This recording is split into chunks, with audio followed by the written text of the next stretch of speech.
and thank you for joining me for this packet orientation. This is an orientation session for being an athletic coach. You should have already received your coach hiring packet, your live scan form, and you should have been scheduled a physical. Okay, so this is your conditional offer of employment. Again, employment is contingent on completing all pre-employment requirements and going through board approval, which is a very standard procedure. So you will be signing this conditional offer of employment letter, but go ahead for now, open your folder and take out your coach hiring packet. Okay, so the first page of your hiring packet is your stipend coach checklist. These are all the things that you'll need to complete or need to provide in order to be completed as a coach. So as you see here, you will need to provide your current driver's license and your social security card. We will need you to bring in those documents so we can make clear copies. You'll also need to go through a fingerprint clearance check. You'll also need to complete a pre-employment medical examination, physical, and TB clearance. And we'll talk about all of the intake paperwork that you'll need to complete. You'll also need to complete some Get Safety Train modules through our CISC website, and you'll also need to complete NFHS modules. We'll talk about the DMV clearance and also signing you up for first aid and CPR training if you do not have it already. Okay, so going back to step 4, we just talked about what you would need to do to return your intake paperwork. When you do come in to return all of your paperwork, I need you to bring in your entire hiring packet. That's in your entire purple packet with everything that you've been given by the UPS store and during your physical appointment. We'll also need you to bring in your driver's license and social security card. And then momentarily we'll be talking about the other 2 items as well. Right, so the next step on our list is about the fingerprint clearance. So you should have received your live scan form, and we will go over those instructions. All right, so we'll move on to the live scan form, which you would have received when you picked up your new hire packet. Okay, so this form will be brought to the UPS store located on West Valley Boulevard. We do prefer if you go to that location. They do charge a $25 fee to process your fingerprints, and you will fill out the applicant information portion, which is between these 2 arrows right here. And we'll also need to make sure that this bottom portion of the form is clear when they make you a copy. Please make sure to retain that copy because you will be returning it with the rest of your paperwork. Next, we are going to talk about the pre-employment medical examination, physical, and the TB clearance. Please keep in mind that this step is separate from the physical you'll need to complete for DMV clearance. Okay, so open up your purple packet and take out the pre-employment physical information packet, and we'll be going over all of this information inside. All right, so we should have already briefly discussed information about your physical, but you'll be visiting 2 different offices, both on the same day.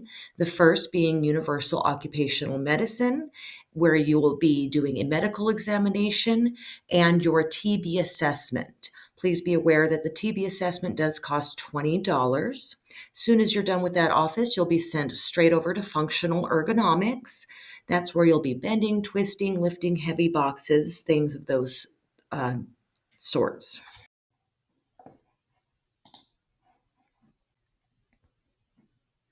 Okay, so now we're going to talk about some of the intake paperwork. There are some forms I want to go through, but this entire packet needs to be completed and signed. So this intake paperwork packet does say on it coach, and it also says please return these intake papers to the personnel department. So please go ahead and take out that packet. All right. So first, I'd like to point out the direct deposit form. So direct deposit is completely optional. If you do not enroll, you'll just be receiving a paper check.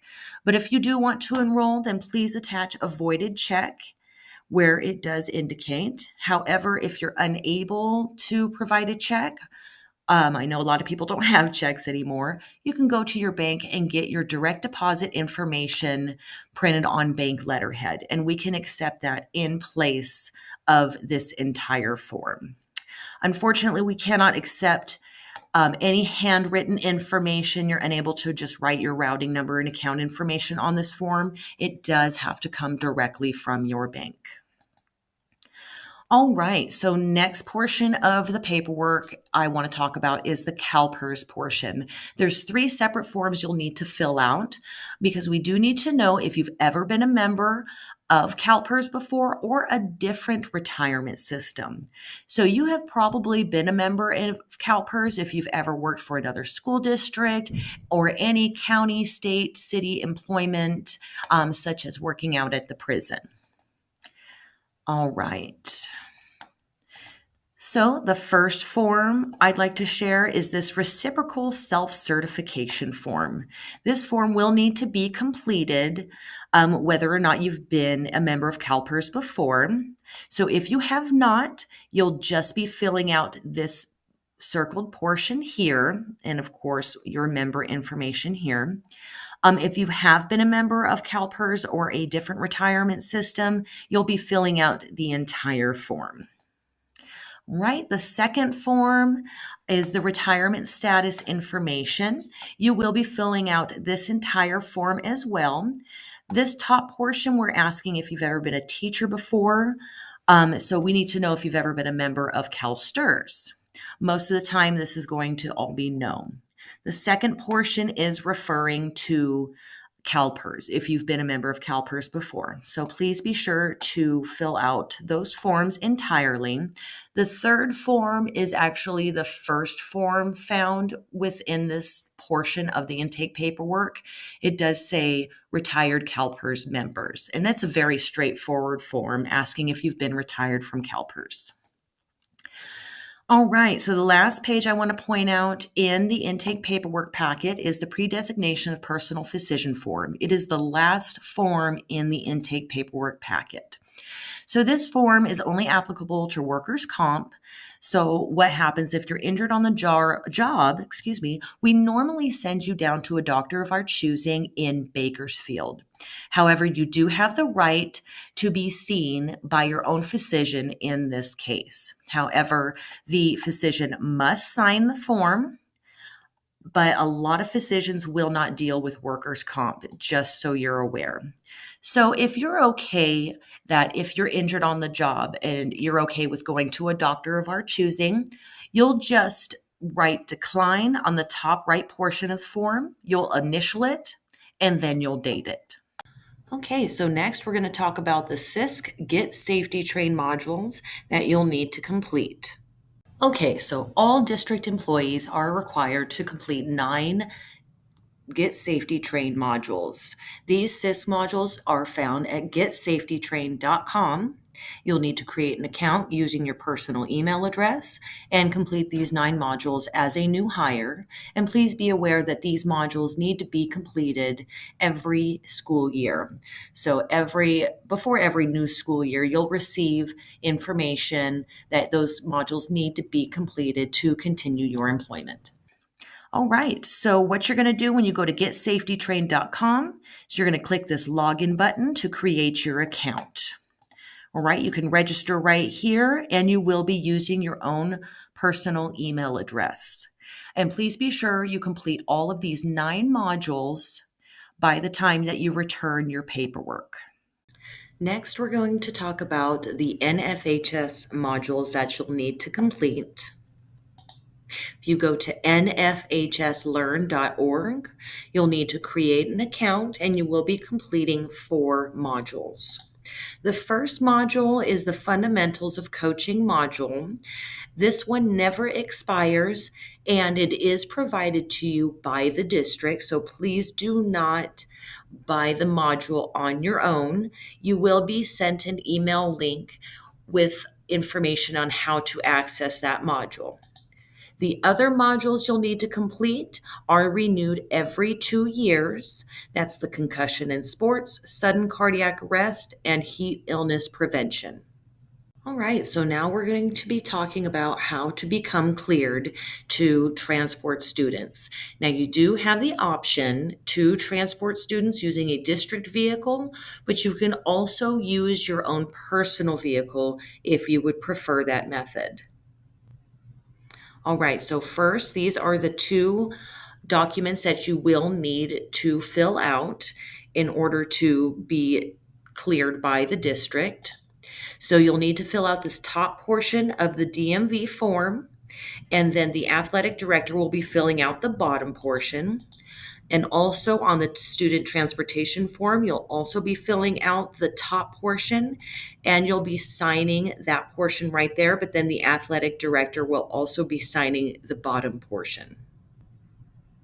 So, as I mentioned, you do have the option to either drive a district vehicle or your own personal vehicle. If you're only going to be driving a district van, you'll only need to provide a copy of your auto insurance card. If you'll be driving your own personal vehicle, you'll need to provide a copy of your auto registration as well as your auto insurance declaration page, which states your liability limits.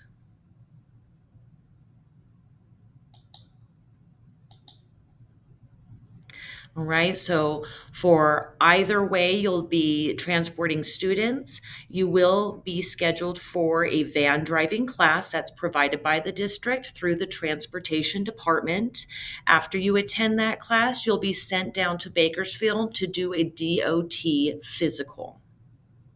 After you complete that physical, you'll be given paperwork, and then you'll return all of that paperwork to the transportation department.